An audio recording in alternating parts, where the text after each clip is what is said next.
I really left with quite a heavy heart, actually, because there was so many desperate and sad angles to this whole story, and there's just no resolution in sight at the moment.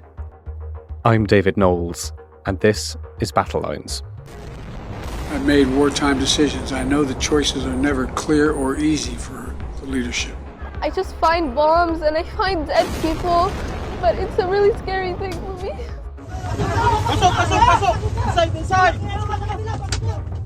On today's episode of Battle Lines, I speak to US editor Tony Diver on the state of the US presidential race after a disastrous debate for Joe Biden and the Supreme Court's presidential immunity ruling. Then, we catch up with correspondent Nicola Smith about the healthcare crisis in the West Bank and her reflections after a month covering the Israel Hamas war. Finally, we talk to Defense Editor Danielle Sheridan about her recent trip to Kiev and hear about pole dancing in a nation at war. It's Friday, the 5th of July, 2024. Before we go to our first story, just a quick note from me. Right now, on Thursday the 4th of July, when I'm recording, the United Kingdom is going to the polls. It's a general election here in Britain. We'll have all the reaction to the security and defence implications of that election next week on Battle Lines. Now to Tony Diver in Washington. Tony, thank you so much for your time. Could you just start by bringing us up to date with the American presidential election? What do we need to know? Well, David, the big event of the last week, which has completely changed the presidential race, was the debate which happened between Joe Biden and Donald Trump on Thursday. They went head-to-head in Atlanta in what was billed to be the first point that voters are going to really have the chance to look at the two men together on stage, hear them talking to each other. What actually happened was a complete disaster for the Biden campaign. The president was just unable to answer a lot of the questions put to him. He froze. He spoke in this kind of croaky voice, and he clearly forgot the lines that he was trying to deliver at various points. And that has created huge concern among some Democrats about his nomination, which is due to happen in August. And there are now some pretty serious calls for him to step down, to be replaced by someone younger. And that has completely thrown the race into disarray.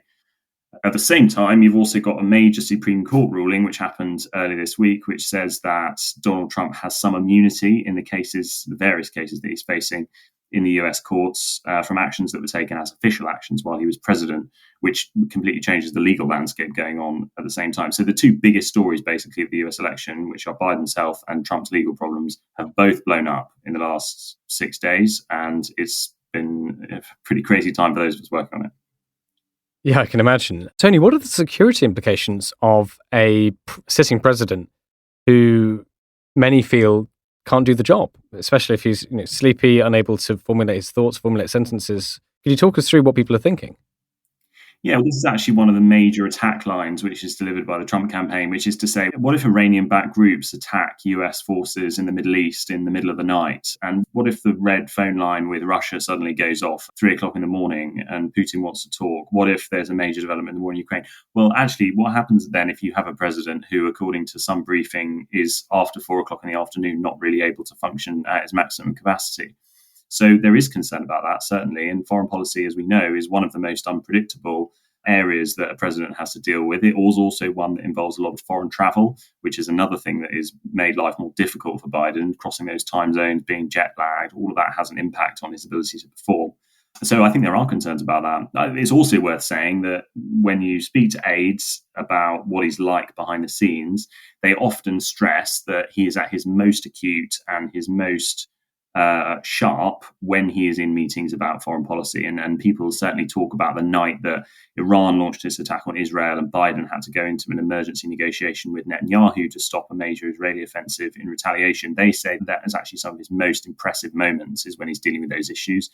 Biden has always been focused on foreign policy and interested in foreign policy. And it seems that when his back's up against the wall and something major has happened, that is when he's able to pull it out of the bag. Nonetheless, there is an unpredictability about all of this, and I think that is worrying people. Absolutely. Is there any precedent for presidential administrations managing the president's health or managing a decline? What safeguards are there to try and minimize the impact of this? Well, there is some precedent, yes. I mean, of course, there was Ronald Reagan who had issues when he was in office. There have been various presidents who've had health issues over the years. And of course, all presidents are not 100% available all of the time to deal with crises as they happen. And there is an very clear established chain of command in that case. Vice President Kamala Harris would step in. One of those two is required to be within US airspace at all times. So if they're both doing foreign trips, then they have to coordinate so their planes cross over just over the US border so that one of them is in the US at all times. And from there on, in military matters, the chain of command goes from the White House, then down into the Pentagon and through those people there. So there is a chain of command there. But of course, Joe Biden is the man who is elected to deal with these issues, the man who everyone expects to deal with those issues. And he ran on a joint ticket with Kamala Harris, who is a lot less popular and a lot less trusted by the population. So electorally speaking, when we get to November, that may be something that's on people's minds. Well, what if Biden is incapacitated in 2 years' time, if he's still sitting in the White House? Do we then have someone who we perhaps are less trusting of, who has got the nuclear codes and is in charge of doing these late night emergency negotiations where they need to happen? There's obviously been calls to replace Biden as the Democratic nominee. Do we have a sense of who's being talked about, and what do we know about them from a global security perspective? How might they change how America approaches global security if they won the nomination?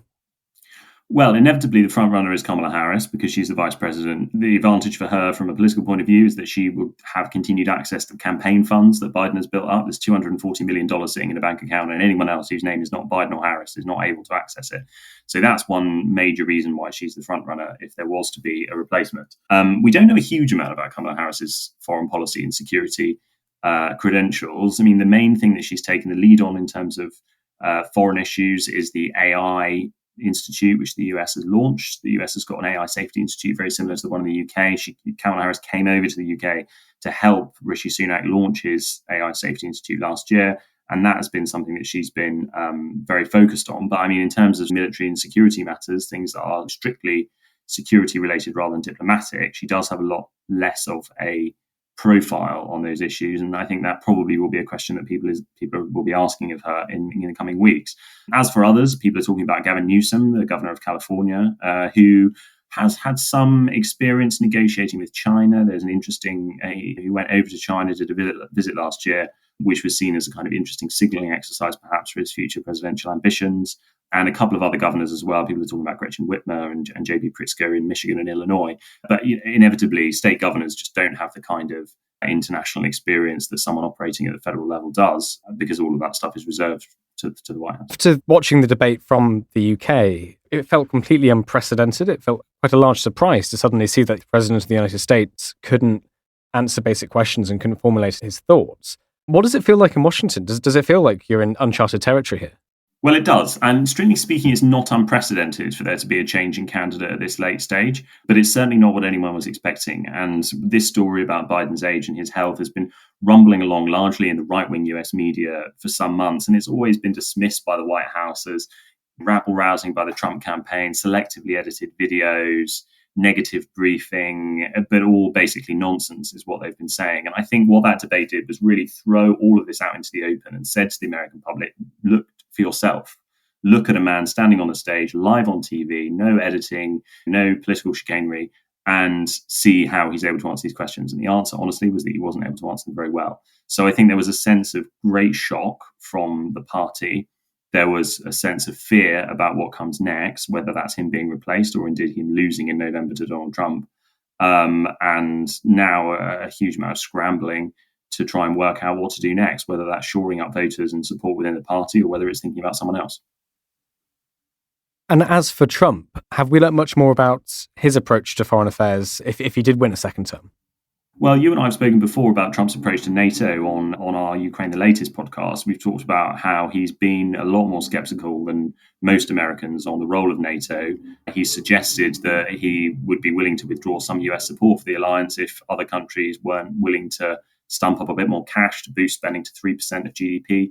So all of that is still rumbling on. I think there is an acknowledgement that his options will be somewhat limited, even if he takes the presidency, that the US can't unilaterally withdraw from NATO, even if it can diplomatically row back on some of its commitments. But yeah, I think there is nervousness about that. In the debate, interestingly enough, there was some discussion of Ukraine and Russia, and Trump was pressed on his approach to that because he said previously that he would end the war in Ukraine in one day, but he's never given any clear indication of exactly how he would do that. And it is assumed that it would be through some kind of ceding of territory by Ukraine to Russia in a negotiation supported by the US in the days after the election, which would be a pretty bad consequence both for Ukraine and for other Western allies, including the UK, that support it.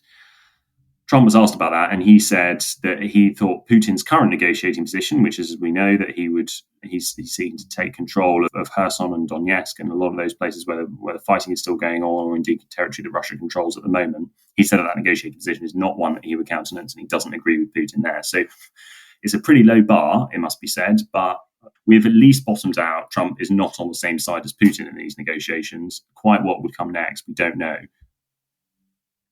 Tony, on battle lines, we talk about a number of countries and their politics and their security and their internal security. I guess at this point, if we were talking about anywhere else where the presidential candidates are so embattled by their own health issues or age or court appearances, I mean, I would ask, what's the chances of internal instability? What do you make of that from an American perspective? Well, I mean, you have to remember that America is generally a very stable and generally a rich country and a good place to live. And I think, we're not about to see some kind of military coup go on in the US. And I think we perhaps should be a bit skeptical of some of the more disastrous international comparisons that have been made in some quarters of the media. However, we did see after the last election on January 6th, 2021, a great amount of political instability when Donald Trump lost that election. We saw Capitol rioters attempting to storm the Capitol building, encouraged by a man who was running as a democratically elected president. And who in fact was still the president at that point. So I think the risk of some kind of instability or insurrection, especially if Biden was to win in November, is not to be underestimated. And I think we are seeing America hurtle into its most turbulent political period for some decades. And what comes next, frankly, is anyone's guess, but it's unlikely to be this kind of peaceful transfer of power that we have become so used to. Tony, is there anything we haven't spoken about that you think is important for our listeners, especially those listeners outside of the US? Well, actually, I think it's worth saying that there hasn't been a huge amount of discussion, especially around this debate on what's going on in Israel at the moment. And it feels to me like the war in Gaza has really dropped off in terms of salience in the US. And that's partly because there is some agreement between Biden and Trump on support for Israel. Both of them are strong supporters of Israel. Both of them have condemned what's going on. And both of them agree with Netanyahu's attempts to root out Hamas, although they disagree perhaps on exactly how that should be achieved.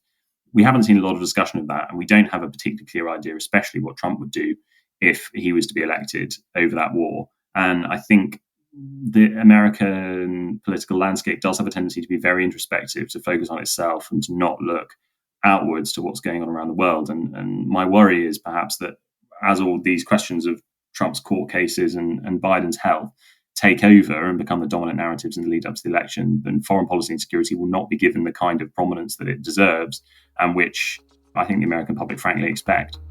Tony Diver, thank you so much for your time. Our correspondent, Nicola Smith, has spent a month in Israel covering the Israel-Hamas war. Now she's home in Seoul, South Korea. We called her to hear about her latest story and her reflections after a month covering the conflict. Nikki, thank you so much for your time. You've spent a month reporting from Israel. I know recently you spent 3 days in the West Bank. Could you tell us about that reporting trip? Why did you decide to go there and what did you find? Absolutely. Well, I was based in Jerusalem during most of my time in Israel, and it was quite easy to go to the West Bank in terms of distance. So it's not too long a trip, although you do have to go through checkpoints, which can quite often take a long time to get through. But we decided that we wanted to look at aspects of the war that haven't necessarily been grabbing the main headlines. The story in Israel, the story of Gaza, has been so dramatic since October 7th. We were covering a lot of those dramatic stories while I was there and the major developments. But we also wanted to take a look at how the war has impacted ordinary people and the more unseen victims of the war. And one of the things that we had heard was that in the West Bank, that the Palestinian Authority was really struggling to pay for its healthcare system, and that this was impacting people like cancer patients or people who were struggling with kidney dialysis or diabetes, that they weren't able to make very important hospital appointments, that they were not able to get the medicine that they needed. And so we decided to go and investigate. And one of the major reasons behind these shortages in the medical system is because the Palestinian Authority has no budget at the moment. Under a long-standing agreement with Israel, Israel collects tax on goods that pass through Israel into the West Bank and does this on behalf of the Palestinian Authority, which is administering some West Bank areas under Israeli military rule. And then it normally transfers this revenue to the Palestinian Authority.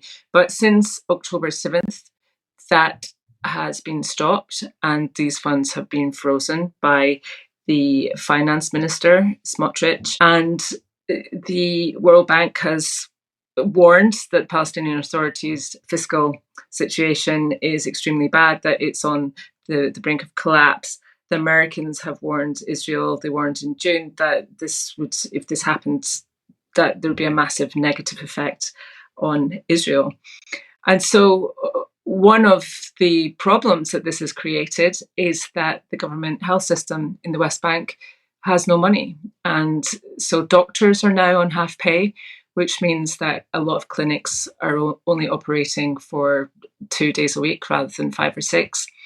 And we spoke to a number of doctors in Bethlehem, in Ramallah, near Hebron, about what this meant for their work, for their treatment of patients. And very many of them, we were speaking to cancer specialists or kidney specialists. They were saying we can't get the drugs that we need for people. We can't get specific drugs that stop the growth of cancer.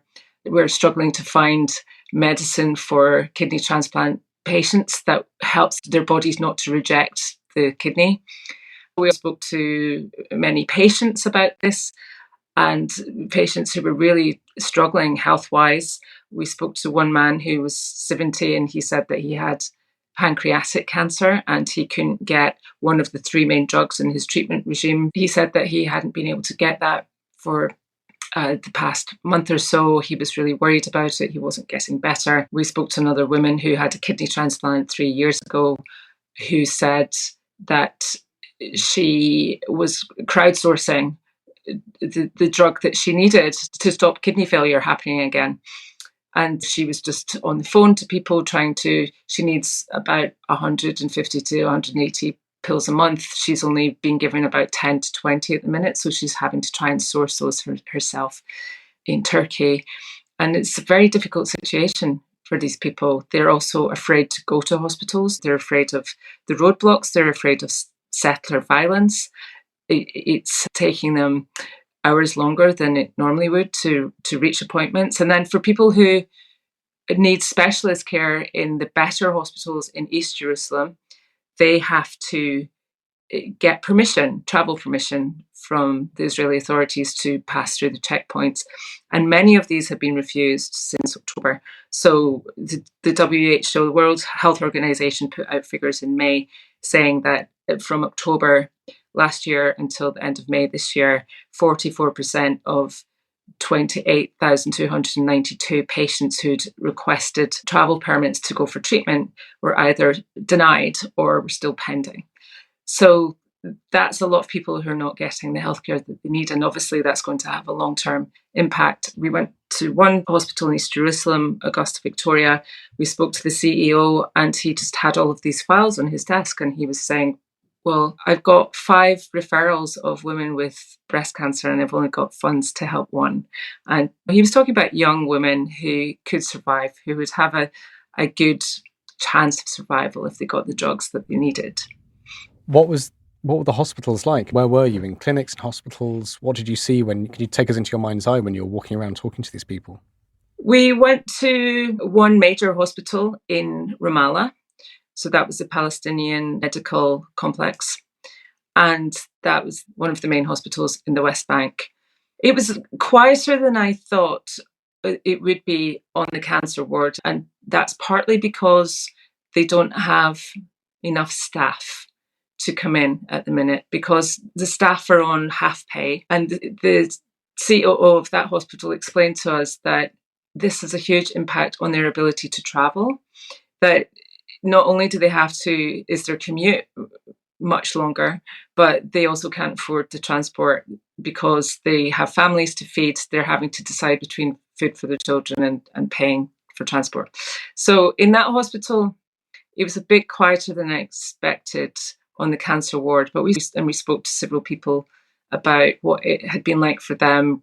There were people doing chemotherapy at that time, and one woman in particular spoke to us about how she'd had to miss a chemo session one time because they didn't have the drugs, and that had set her back. I mean, thankfully she is recovering and she has a good prognosis. But she also said to us that she had to go to East Jerusalem on her own for 2 major operations last Christmas, and she wasn't allowed to take her mother or her brother with her. And she said she woke up after this major surgery and she was just completely alone. She was vomiting from the anesthetic, and it just sounded really traumatic for her.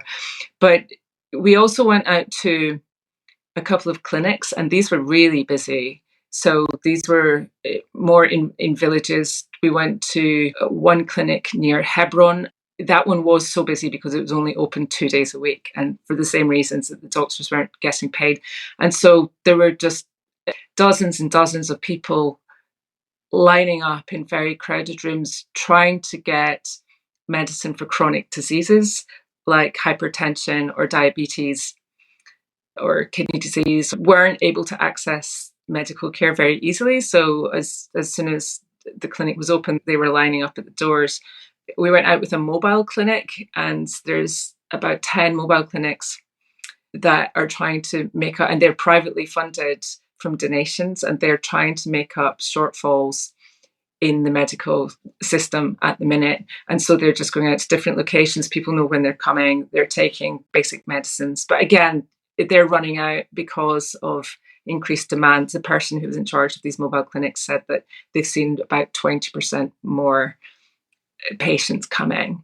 So when we were there, we saw nurses and local health workers doing basic medical checks, blood pressure, blood sugar levels.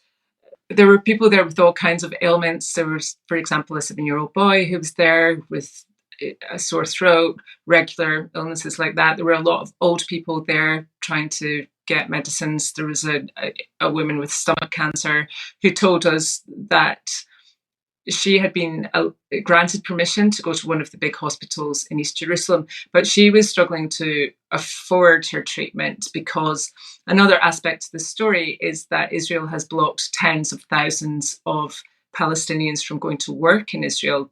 So a lot of Palestinians used to go, say, to do construction work or other jobs that was then bringing income into the West Bank economy. And since October 7th, they haven't been allowed to do that. So that's just adding to this financial pressure that we're seeing there. And it's adding to the tensions that we're seeing there, even though there hasn't been a major disruption in the West Bank. There hasn't been a major crisis there in the way that we had seen in Gaza. The tensions have been bubbling away. Now over 500 Palestinians have died since October 7th, mainly through Israeli gunfire, mainly by soldiers. Thousands have been injured in unrest and clashes. So even though the world's attention hasn't really been on the West Bank, it really is in a very fragile, tense situation at the moment. And can I ask, Nikki, when you're talking to these people, do you get a sense of who they blame? Who do they think is responsible for what's happening?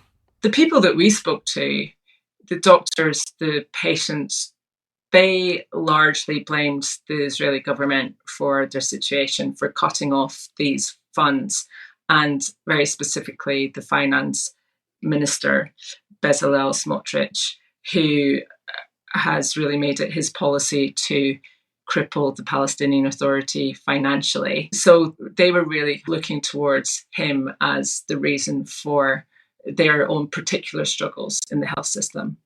Nikki, taking a step back then, you spent, as we've said, a month in Israel covering the conflict, covering West Bank, Gaza, and Israel itself, of course. How would you sum up your reporting trip?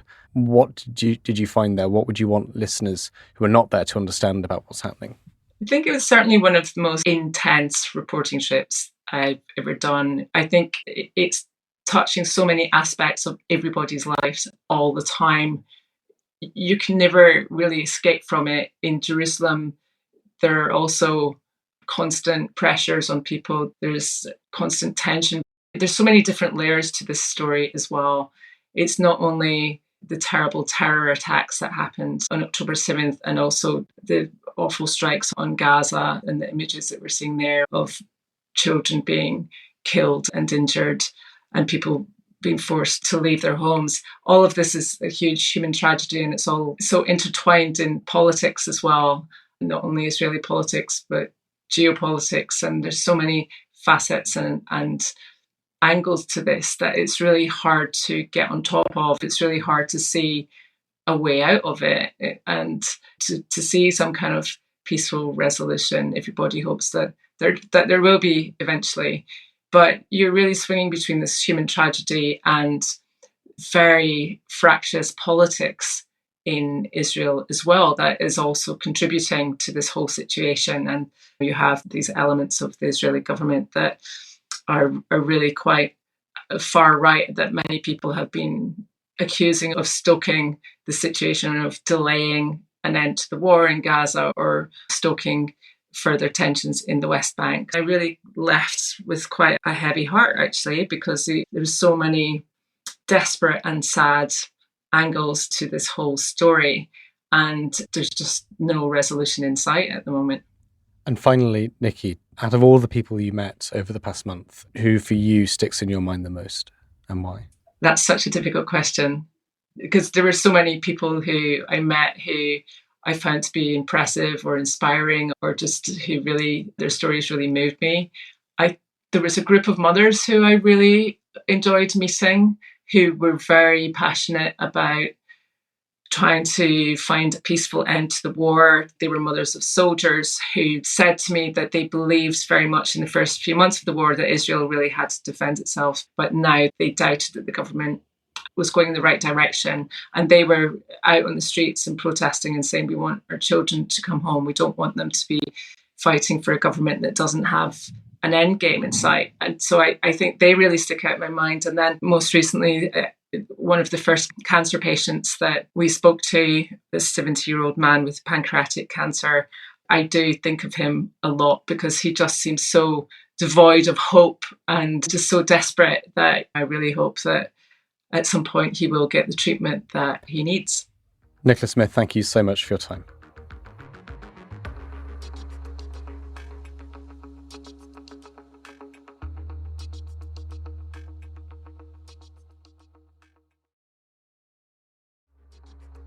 Finally, I spoke to Danielle Sheridan, the Telegraph's defense editor. A couple of weeks ago, Danielle was back in Kiev, interviewing Ukraine's First Lady, Olena Zelenska.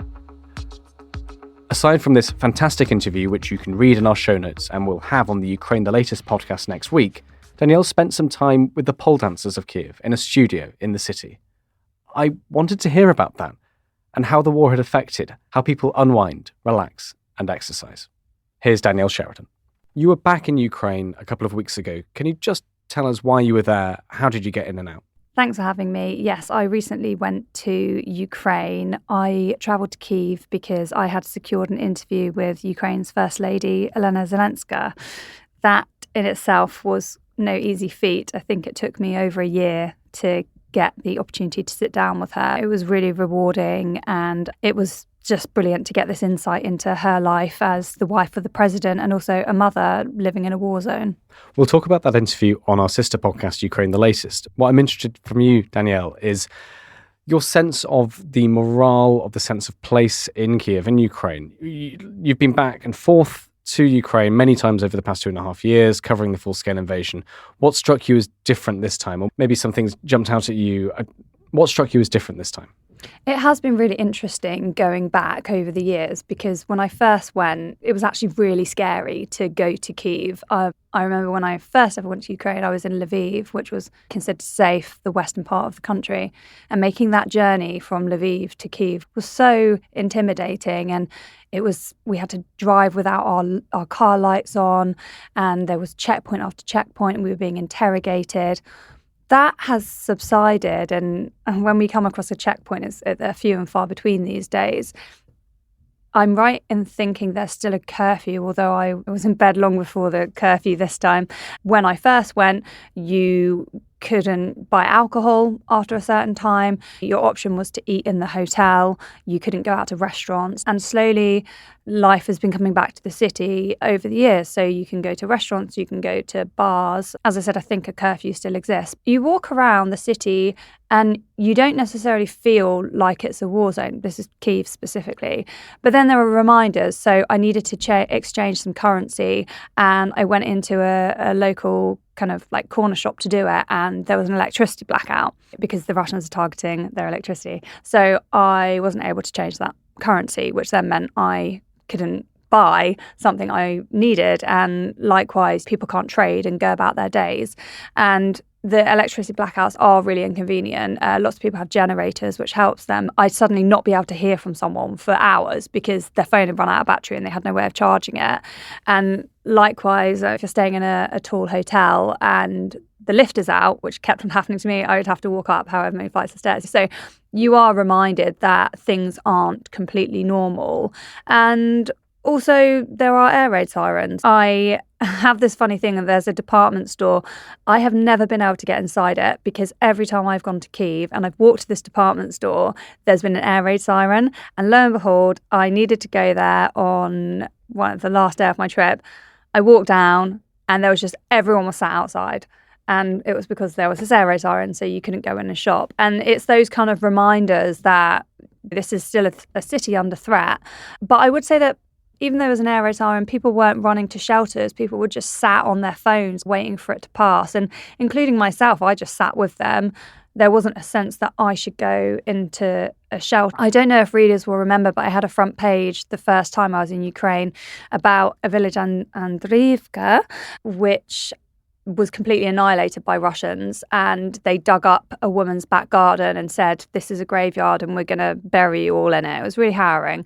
Her name is Tatiana, and I've stayed in touch with her, and I have gone back to see her a couple of times, and I went back on this recent trip, and I just feel so strongly for her, and we have a bond, and it's really lovely. It made me feel so happy when I saw her because her garden has now come back to life. The Russians completely destroyed it, and now she has replanted the cherry tree that they dug up and has fresh vegetables and fruit there. And I've never seen them before, but she has these spectacular red lilies that she cut for me and gave me some to welcome me, which was really beautiful.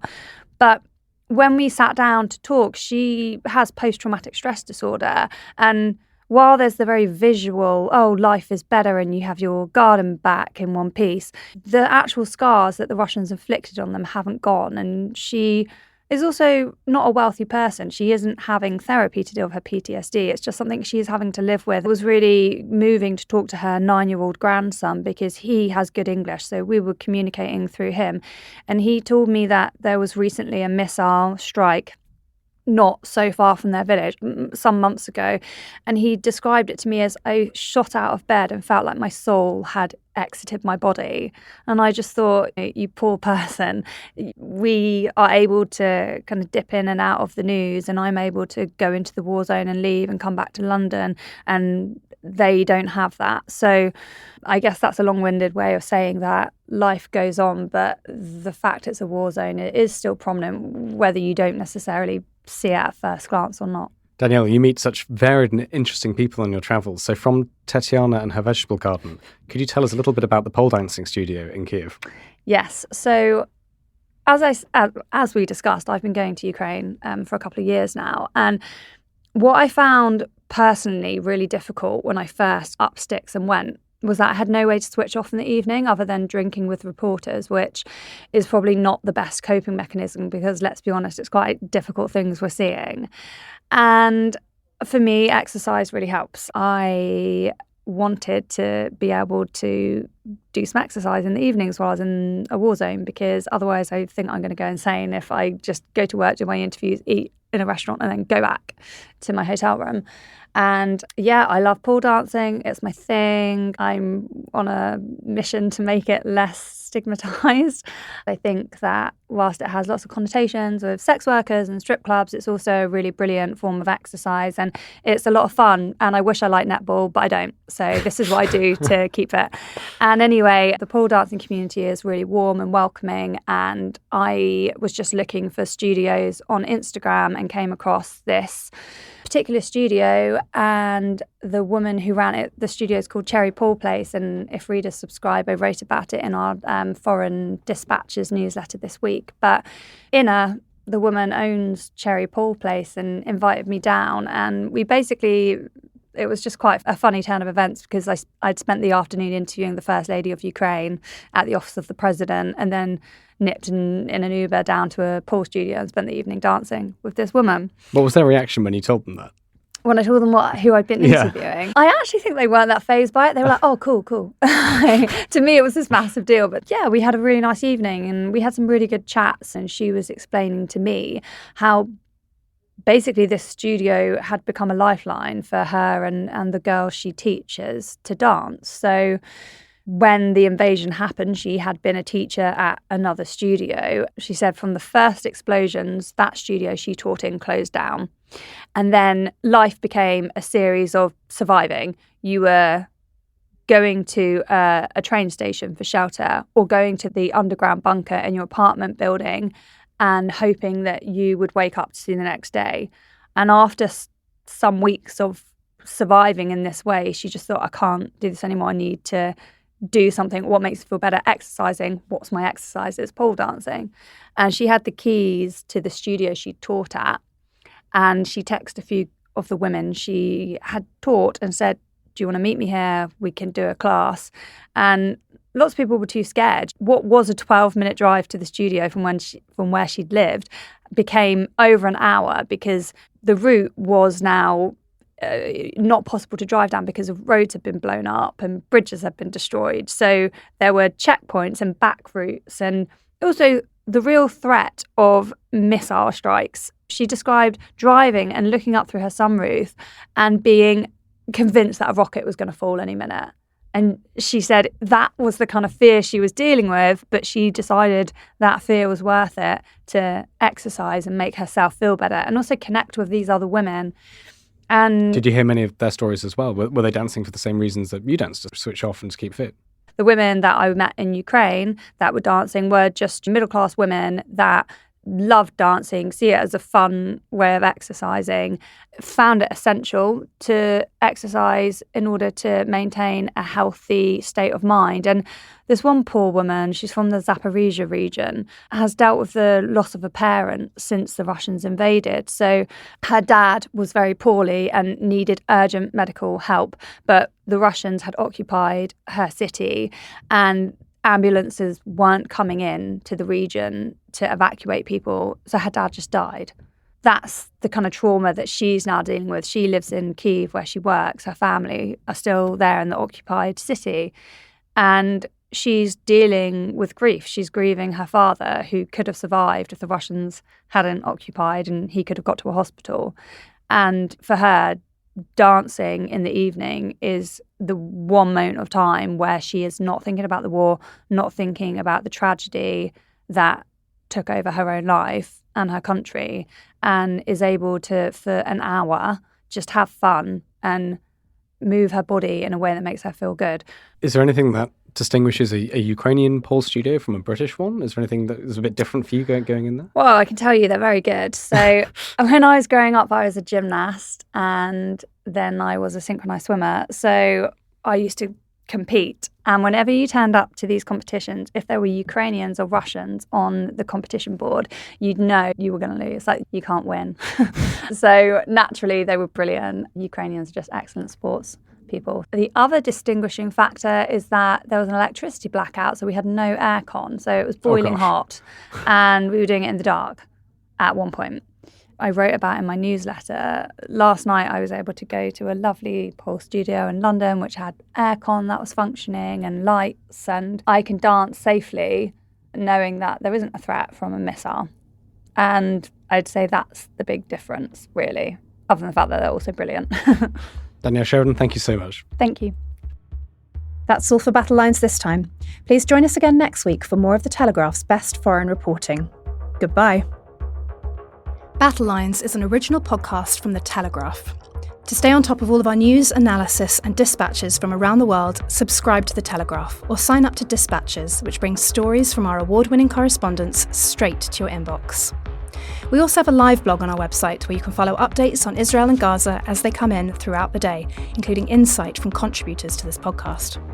If you appreciated this podcast, please consider following Battle Lines on your preferred podcast app, and if you have a moment, leave a review as it really helps others find the show. As disinformation is a particular problem during conflict, we are relying on your support more than ever. Battle Lines is part of wider Telegraph foreign coverage in our podcasts. If you're interested in finding out more about the war in Ukraine, you can listen to our sister podcast, Ukraine the Latest. Battle Lines is produced by David Degahi, and the executive producers are David Knowles and Louisa Wells.